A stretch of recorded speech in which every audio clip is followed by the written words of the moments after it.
Architecture speaks to our society. In ancient times, homes were crafted using natural materials, built by hand, rooted in local culture. Over time, these civilizations evolve. So do their buildings. Think of the temples of Greece, the villas of Rome, even the cathedrals of Europe.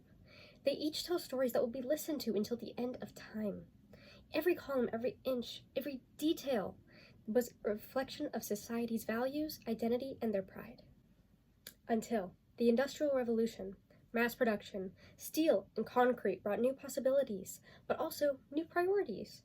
Efficiency replaced artistry. Speed replaced care. Details were labeled unnecessary. And creativity was treated like a luxury. Slowly, the aesthetics of architecture began to fade. Offices, homes, even entire neighborhoods started to look the same. Flat, gray, minimal, lifeless. And today, we see it everywhere. Modern architecture, especially in housing and commercial buildings, is often minimalistic and repetitive. Where we once built monuments, we now build boxes. And the result? Cities that feel more like spreadsheets than spaces for human connection. Public opinion reflects this divide. Some people find minimalistic architecture elegant. Others see it as cold, empty, sometimes depressing. On the other hand, classical and historical styles are often seen as warm and meaningful. But they're also criticized as outdated or too much. Beauty, it seems, has become subjective and optional. But architecture doesn't just influence how we see buildings. It influences how we feel about the places that we live. When a city is filled with thoughtful, artistic design, it brings pride and identity. One example is Laguna Beach in Southern California.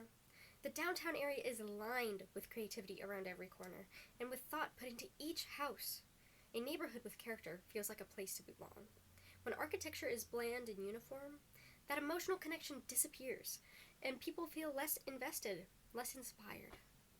Architecture shapes communities, and it's the one thing we tend to overlook.